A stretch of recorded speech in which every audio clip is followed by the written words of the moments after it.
Today we are going over Gatsby 101. So we'll be covering signing up process, connecting our Git repo. We'll build a site. We'll connect to a CMS.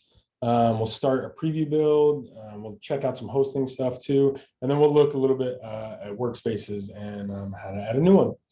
All right, so why do people choose Gatsby in the first place?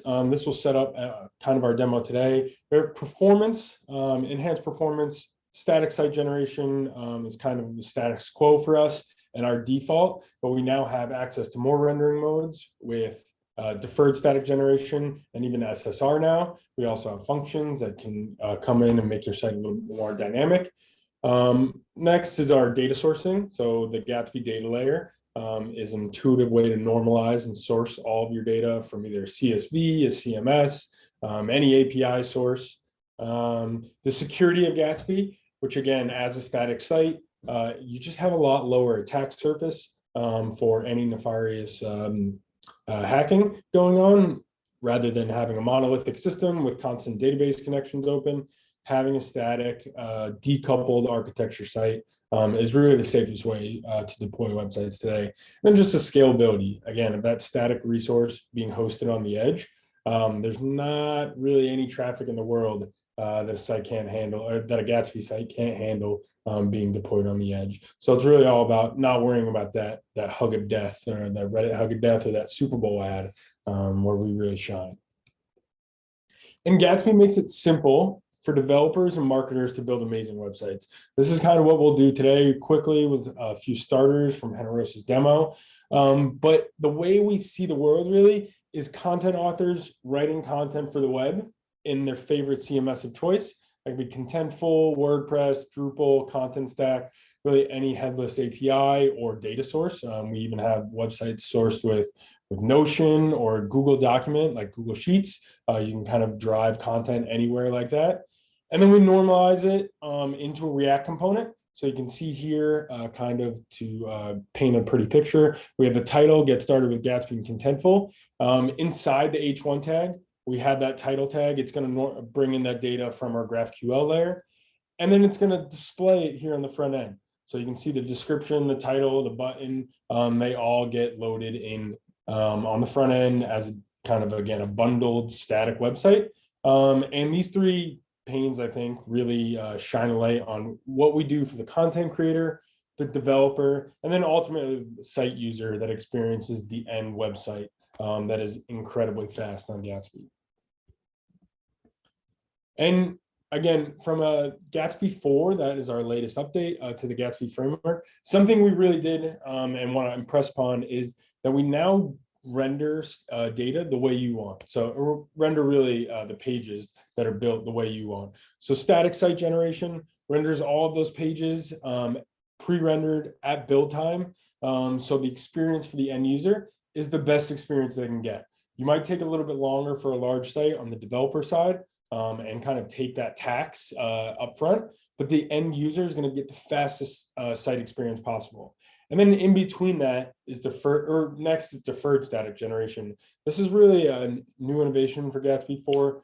We're pre-rendering critical pages that you select in your build at build time, but then the rest get dynamically updated almost in a server-side rendering mode, where let's say you have an old blog page from 5 years ago, a user grabs that page, it'll get uploaded in server-side render, take 1.5 seconds. But then once that page is requested from a build, it'll stay on the edge for the next user. So after that first user pays that kind of small server-side rendered tax, it's going to be completely static for the rest of your traffic.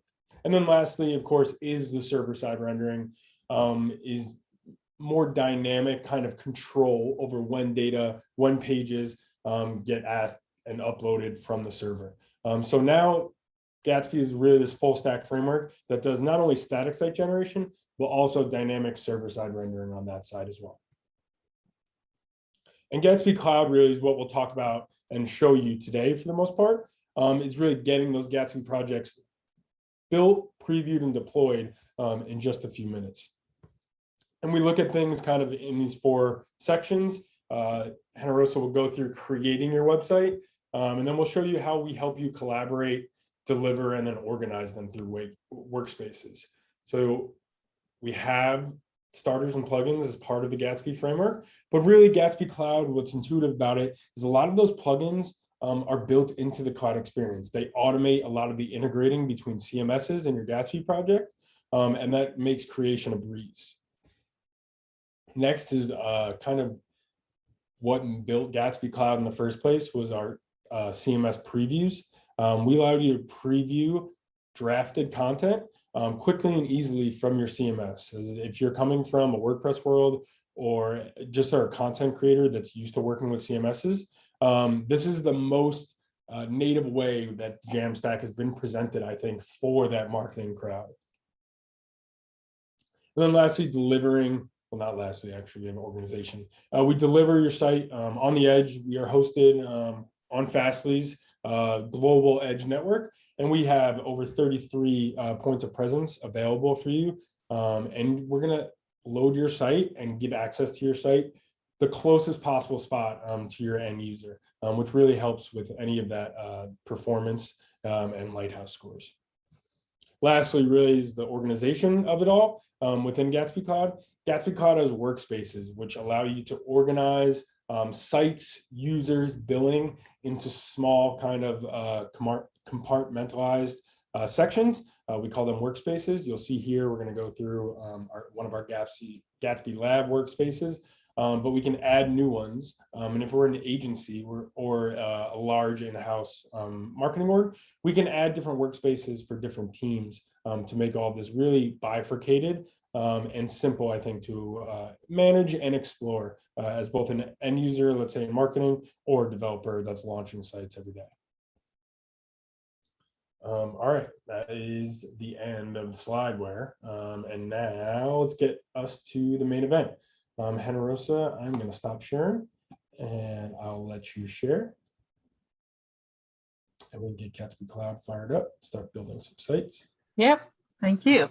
Thank you for that, Dan. And I'm going to show a lot of what we spoke about. Let me actually share my screen first. So first things first. Yeah, first things first. If you don't have a Gatsby Cloud account, it's very easy to get one. If you go to gatsbyjs.com, you would see this page where you say sign up for free, and you end up here. You just add in your credentials. I already signed up, but I just want to show you, the viewers here, what you would expect. After you fill in these the information in the form, you're gonna be asked to select your VCS provider. This page shows GitHub and GitLab, but we've added Bitbucket as well. And you can even use Google as your to sign on. And then you would get the screen where Gatsby Cloud would ask your permission to access your repository if you use a VCS. And then once you hit authorize, you would be on a free tier, but then you could also sign up for a trial. So it's as simple as that. And since I already have an account, I'm going to log out just so you can see the experience. I already have an account. So when you go to gatsbyjs.com and log in, you just log in with the same method you used when you started. So I use GitHub, so I'm going to log in with GitHub. So if this is your first time with a Gatsby Cloud page, you would have a page that's blank. You would name it, and you would have what we call a workspace. So this is my workspace. It's called Gatsby Sales.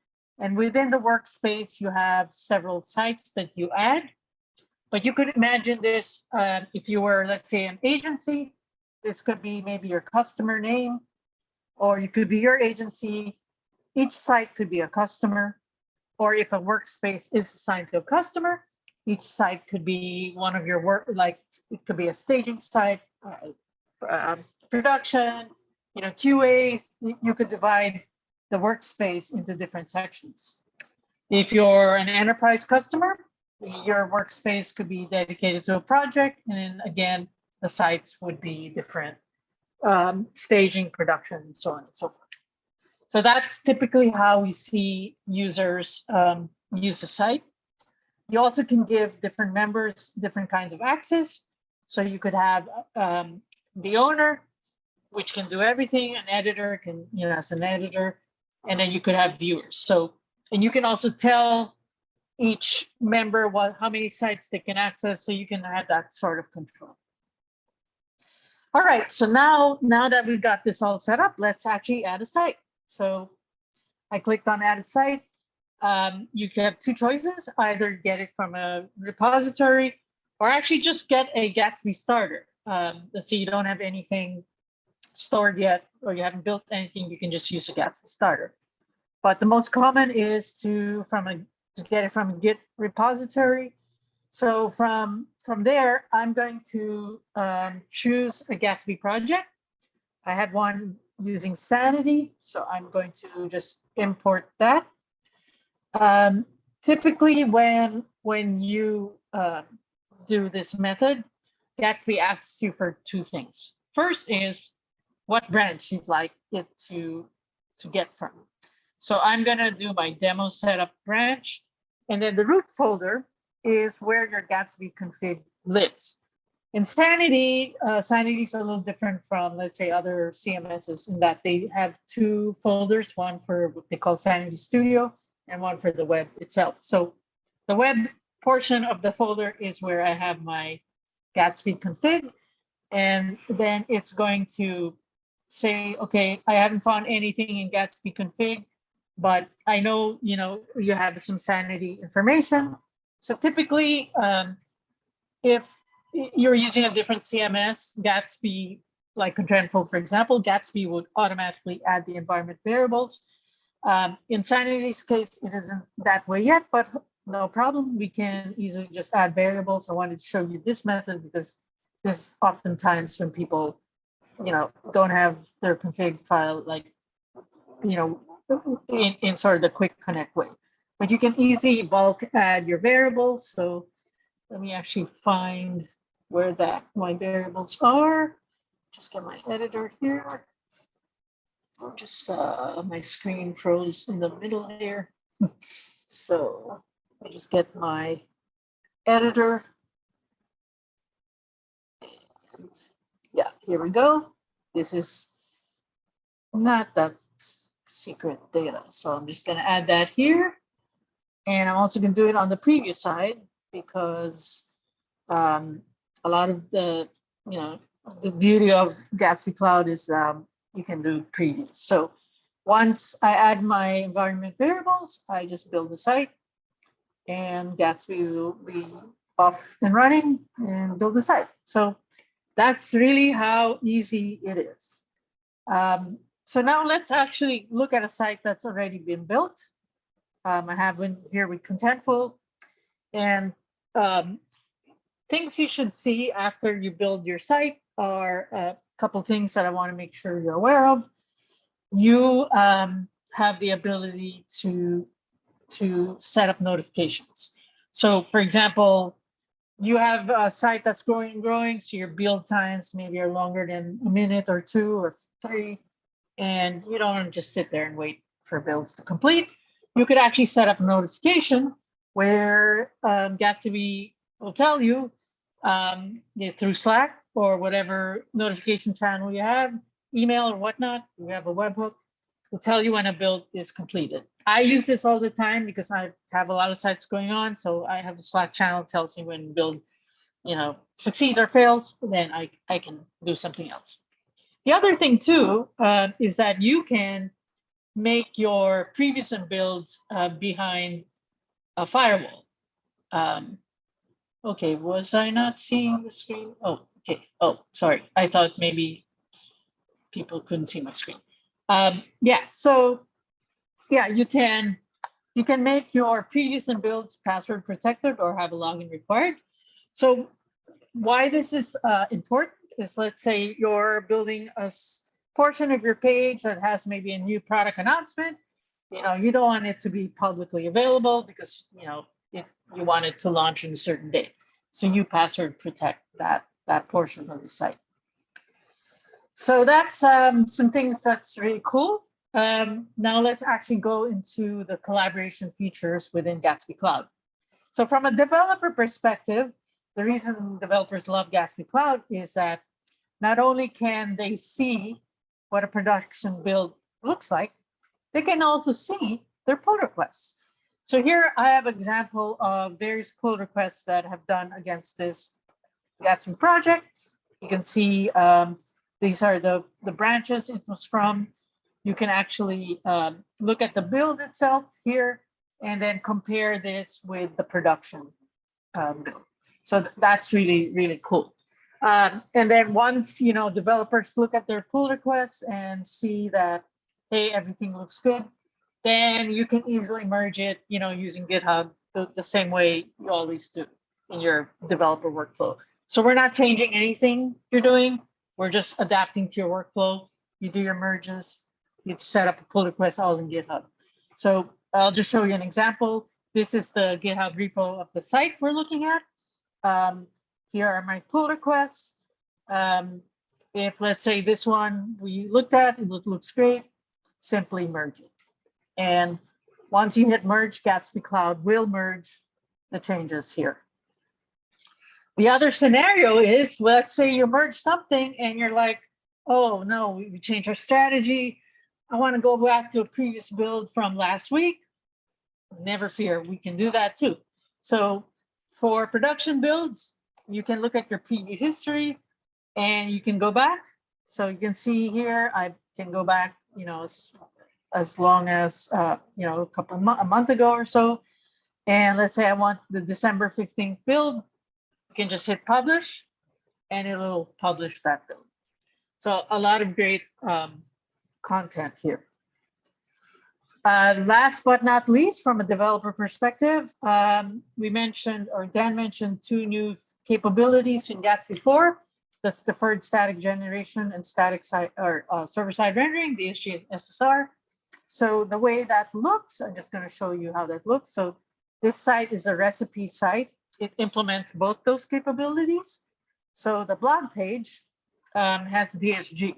So the way this is implemented is basically all of the posts older than June 30th are all DSG. So if I click on third post, there was a little delay, but not so much. So, that's kind of how DSG would work. If you like, maybe this one, yeah. So these are all deferred, but probably someone clicked on it because that's quite fast. Now for server-side rendering, this portion here where it says new, this is server-side rendered. This is basically driven by an API. So every time I click on new, it's going to get a different recipe. So basically this content is being served from an API. So this is an example of server-side rendering.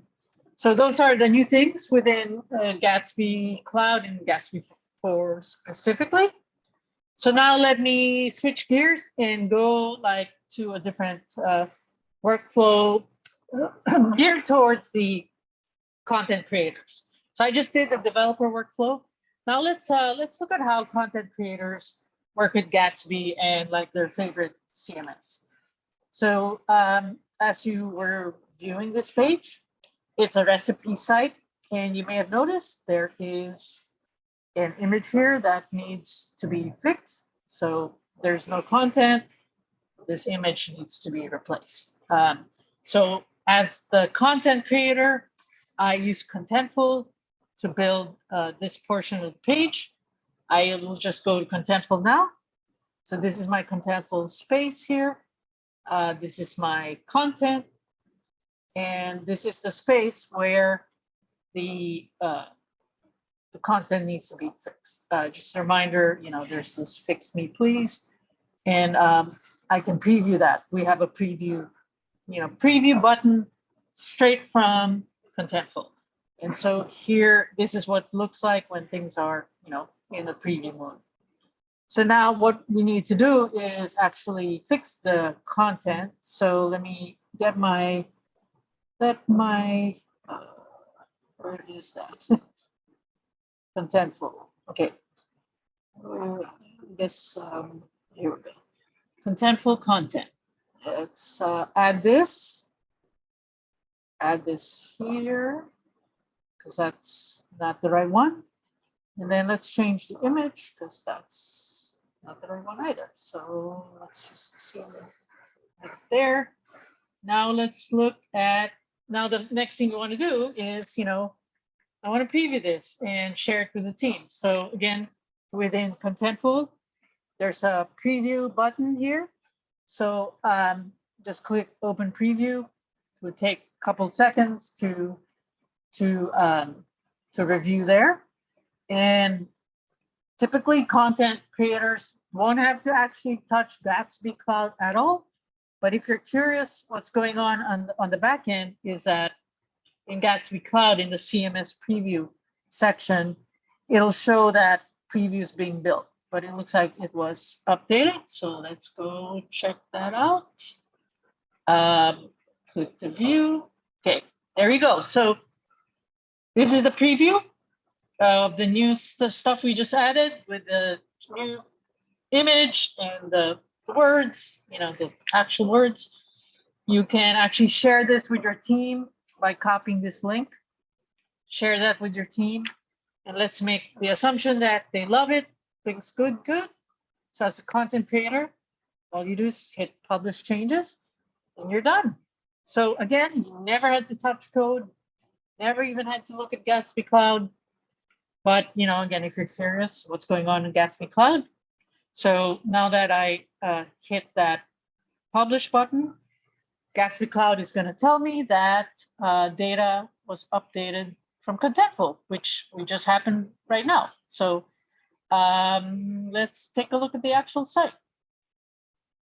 So voila, we have the new content. Very quick. As you saw, it was done in 9 seconds. One of the cool things that I want to share, what makes Gatsby so fast, is that, as the framework itself just does incremental changes. So if we look at our logs, you just show here that we only had one new updated entry, and Gatsby just built that one. And that's why it was so fast. Just 9 seconds, deployed in less than 1 second. So that is the end of the demo. Dan, if there's anything you think I should cover some more, but that I will just summarize. We looked at how to get a Gatsby Cloud account, how to add a site from a CMS, some features within Gatsby Cloud that good to know, notifications, access control. Then I walked through the developer workflow, wherein as a developer, you can view your pull requests, compare it to production, merge them, and then even revert. And then I went to a content creators workflow where they had to fix content directly in the CMS, made the changes, published it, previewed it first, published, all without touching code or even looking at Gatsby Cloud. And we saw how quickly Gatsby Cloud made the change. Last but not least, we also saw the new capabilities in Gatsby 4, deferred static generation, and server-side rendering. So that's all I have to share. Yeah. I think that was awesome. Thank you very much. Thank you. We have the one question about GitHub, but I think that was answered. But you should be able to swap, and I can actually show real quick. Right here, you are only able in a single account to have one GitHub account linked. But once you're in that GitHub account, you can pick from different organizations. So you might have like personal account. This is my personal account. Gatsby Inc. is Gatsby, so I can pull from there. But you'll be able to differentiate once you connect your GitHub. So that should work. And you can also connect GitLab or Bitbucket as another source there. And then the only other thing I think, Henros, is the workspace. Yeah. Which we did go through in the beginning. But just like you can see here, my account is linked to several different workspaces, and I can even go create a new one here. Yeah. And this is just a really easy way for you to stay organized in Gatsby Cloud. Yeah, that's cool. Awesome. Forgot to cover that. All right, everyone. Thank you so much. This is Gatsby Cloud 101. We hope you have an easy time building. And if you do have any further questions, reach out to us, support@gatsbyjs.com, or just check out support or support dot. One will give you a website, one will give you an email address. So your pick. All right, everyone have a good day. Thanks, Ana Rosa. You. Thanks. Bye.